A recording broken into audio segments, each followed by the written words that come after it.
दोस्तों, मैं हूं आपका भाई प्रतीक मलिक और स्वागत करता हूं आपका आपके अपने YouTube चैनल टीसी प्रतीक मलिक पर। आज फिर लेके आया हूं मैं आपके लिए 15 सीटेट हिंदी पेडागोजी के क्वेश्चन। ये सीटेट पेपर 1 से लिए गए हैं। जुलाई 2019 के अंदर जो हुआ था उसके लैंग्वेज 2 जो हिंदी आई थी वहाँ से। चलिए स्टार्ट करते हैं। हमारा रहेगा यही कि 30 से 40 सेकंड के अंदर हमें एक क्वेश्चन के ऊपर, हिंदी पेडागोजी के ऊपर, इससे ज़्यादा टाइम तो देना ही नहीं है। ठीक है, 10-12 मिनट के अंदर 15 क्वेश्चन करने की कोशिश करेंगे और जल्दी। चलिए, भाषा आकलन का अर्थ है। भाषा आकलन मैंने आपको बताया था, जब भी होगा तो भाषा प्रयोग की क्षमता का आकलन होगा। ठीक है, भाषा प्रयोग हमारे लिए सबसे पॉजिटिव होता है, तो यही है। देखिए, अलंकारिक भाषा, ये मैंने बताया था, ये नेगेटिव होता है प्राइमरी लेवल पे। साहित्य भी नेगेटिव होता है, व्याकरण भी नेगेटिव होता है। चलिए देखो भाई, सिंपल है। अरे देखो, मैं तो आपको एक्सप्लेन भी कर रहा हूँ, तब हमें इतना टाइम लगेगा, ध्यान से समझना। बच्चों की लेखन क्षमता का आकलन करते समय आप सर्वाधिक महत्वपूर्ण किसे मानते हैं? वर्तनी को नहीं मांगेंगे, लेखन को नहीं मांगेंगे, इसको व्याकरण को नहीं मानेंगे। विचार, हमारे मौलिक विचार मैंने बताया था, वो हमारे लिए पॉजिटिव होता है। चलिए, बच्चे अपनी जन्मजात भाषा अर्जन क्षमता के सहारे परिवेश में मौजूद भाषा अर्जित करते हैं। इसमें से किसको महत्व नहीं दिया गया है? देखो, भाषा अनुकरण नेगेटिव हमारा यही है। अनुकरण होता है कॉपी करना किसी भी चीज़ को, वही हमारा नेगेटिव है, तो यही आंसर है हमारा। ठीक है, तो चलिए 139 प्राथमिक स्तर पर भाषा कौशल, मैंने कल भी आपको बताया था क्या होता है। ठीक है, साध्य है ये हमारा। ठीक है, जिस चीज़ से हम कुछ सीखते हैं, जैसे साहित्य क्या है? साहित्य हमारा साधन है, जबकि भाषा कौशल हमारा साध्य है। भाषा कौशलों का विकास हमारा साध्य है। मेन एम हमारा ये है। ठीक है, चलिए, प्राथमिक स्तर पर मौखिक अभिव्यक्ति, बताओ भैया मौखिक अभिव्यक्ति का क्या है? कहानी सुनकर उसे अपनी भाषा में कहना। ठीक है, कहानी सुनकर चित्र बनाना, ये तो होता है आपका लिखित, अगर मैं लेख की बात करूँगा। ठीक है दोस्तों, ठीक है, पॉजिटिव ये भी था, लेकिन यहाँ आपको ये देखना है कि वह मौखिक है तो वो बोलेगा, लिखेगा थोड़ी या बनाएगा थोड़ी। अगर वहाँ पे लिखित होता तो आप चित्र बना सकते थे। पहली कक्षा में पढ़ाने वाली रोशनी लिखते समय अपनी मातृभाषा के शब्दों का प्रयोग करती है, तो भाषा आप क्या करेंगे? सम्मान करेंगे भैया, उसके शब्दों का अर्थ स्वीकार करेंगे, मातृभाषा वाले शब्दों को स्वीकार कर लेंगे, बिल्कुल करेंगे। चलिए नेक्स्ट पे चलते हैं। ठीक है, सबसे कम महत्वपूर्ण बताना है। सबसे कम, देखो मैं तो बस इतना ही पढ़ रहा हूँ, सबसे कम महत्वपूर्ण बताना है। सबसे कम महत्वपूर्ण उच्चारण, शुद्ध उच्चारण ही हमारा सबसे कम महत्वपूर्ण होगा। शुद्ध वर्तनी, शुद्ध उच्चारण, व्याकरण, यही हमारा सबसे कम महत्वपूर्ण होता है, जिसको हम ज़्यादा महत्व देते हैं रियल लाइफ में, तो यही हमारे लिए नेगेटिव चीज़ें होती हैं।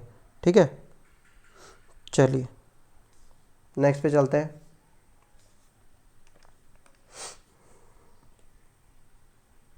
एक सेकेंड, एक रह गया हमारा। हाँ, प्राथमिक स्तर पर बच्चों का भाषा विकास सर्वाधिक रूप से निर्भर करता है किस पर? समृद्ध भाषिक परिवेश पर। कोई दिक्कत की बात ही नहीं है। नेक्स्ट पे चलते हैं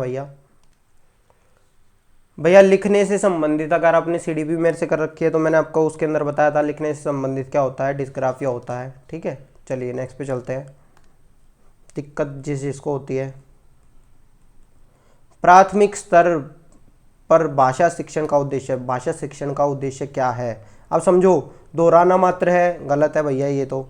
ठीक है, अब फिर आपका आ गया केवल आ गया, केवल तो हो ही नहीं सकता। ठीक है, ज्ञानार्जन और आनंद प्राप्ति में समर्थ बनाना है, ये हो सकता है, रोक लेते हैं इसको। साहित्यिक विधाओं की रचना, साहित्य, और ये नेगेटिव बता रखा है मैंने, तो हमारा आंसर यही है, थर्ड ही है। ठीक है, चलिए 146 प्राथमिक स्तर की पाठ्य पुस्तक में विषय वस्तु का फलक डैश हो, जिसके अंदर हो जिसमें डैश के सरोकार झलकते हों। तो सबसे बड़ी बात सुनो, हम जो ये पहले में क्या हो, उच्च हो, विस्तृत हो, तो हमें एक चूज करना है कि उच्च हमारे लिए अच्छा है या विस्तृत हमारे लिए अच्छा है। ठीक है, उच्च होता है हमारा हाई, एक्सीलेंस की तरफ जब चीज़ें जाती हैं वो। ठीक है, और विस्तृत होता है, जो मैं बताता हूँ ना कि हमें एक चीज़ पे नहीं अटकना। केवल और ही मेरे लिए नेगेटिव वर्ड क्यों है? क्योंकि ये विस्तृत नहीं है ना, ये चीज़ों को लिमिट करते हैं, मैंने हमेशा बता रखा है, जो लिमिट करेगी चीज़ वो नहीं। विस्तृत होता है, जैसे भी हो गया, भी आपकी किसी भी चीज़ को और विस्तृत करता है कि ये भी हो सकता है, तो इसलिए विस्तृत होगा भैया यहाँ से, पहला तो विस्तृत है। अब देखते हैं विस्तृत में समाज अभिभावक। अब आप ये देख लो समाज, जिसमें समाज के सरोकार झलकते हो, समाज के, तो हमारा आंसर आएगा 1। ठीक है दोस्तों, तो पूरा अगर लाइन पढ़ के बताऊं तो प्राथमिक स्तर की पाठ्य पुस्तक में विषय वस्तु का फलक विस्तृत हो जिसमें समाज के सरोकार झलकते हो। समझ आ गया? चलिए नेक्स्ट पे चलते हैं। 147। अच्छा हाँ, एक चीज़ देखो, एक बहुत जो वहम रहता है लोगों में, पता है किस तरह की बातें करते हैं, जैसे हरियाणवी है, हरियाणवी भाषा नहीं है, एक बोली है, कि हमारी एक भाषा है। पता नहीं ये कौन सी किसने लिखा, ये कहाँ लिखा, ये समझ में नहीं आया, लेकिन वैज्ञानिक दृष्टि से ये चीज़ें गलत हैं। हर एक बोली, जो बोली होती है ना, वो अपने आप में एक भाषा होती है। ठीक है, कुछ लोग कहते हैं कि भैया ऐसा थोड़ी है, उसको तो देवनागरी लिपि में लिखा जाता है, हरियाणवी को भी। ठीक है, अगर आपको नहीं पता हो तो मैं बता दूं, मैंने जब MDU से ग्रेजुएशन किया तो हमारे में थी हिंदी भाषा में ही एक हरियाणवी के जो हमारे लोकगीत होते हैं और ये होते हैं, तो वो होते थे। तो वो कहते थे कि हिंदी भाषा का एक पार्ट है, तो ये एक बोली है हरियाणवी, लेकिन हरियाणवी बोली नहीं है, वो एक अपने रूप में भाषा है। ठीक है, उसको देवनागरी रूप में लिखा जाता है, तो ऐसे तो मराठी को भी देवनागरी में लिखा जाता है, तो आप उसको ये थोड़ी कह देंगे कि ये भाषा नहीं है क्योंकि इसको देवनागरी में लिखा जाता है। तो हो सकता है एक ही भाषा को हम अलग अलग रूप में लिख सकते हैं। जैसे अगर मैं बताऊं कि मान लो जैसे हिंदी है, ठीक है, तो मैं इस तरह से भी लिखता हूँ, जो व्हाट्सएप वाली लैंग्वेज होती है, तो वो हमारा, हम किसी भी लिपि में लिख सकते हैं उसको, उसका कुछ नहीं है। ठीक है, तो ये समझ लेना, तो बोली भी एक भाषा होती है, इस बात को समझ लेना, तो इनमें कोई अंतर नहीं होता। आया समझ में? ये बहुत क्लियर कट बता रहा हूँ। आप अगर किसी भी अच्छे जो हमारे लिंग्विस्ट होते हैं, इनकी बात सुनेंगे तो यही बताएंगे ये चीज़ें आपको।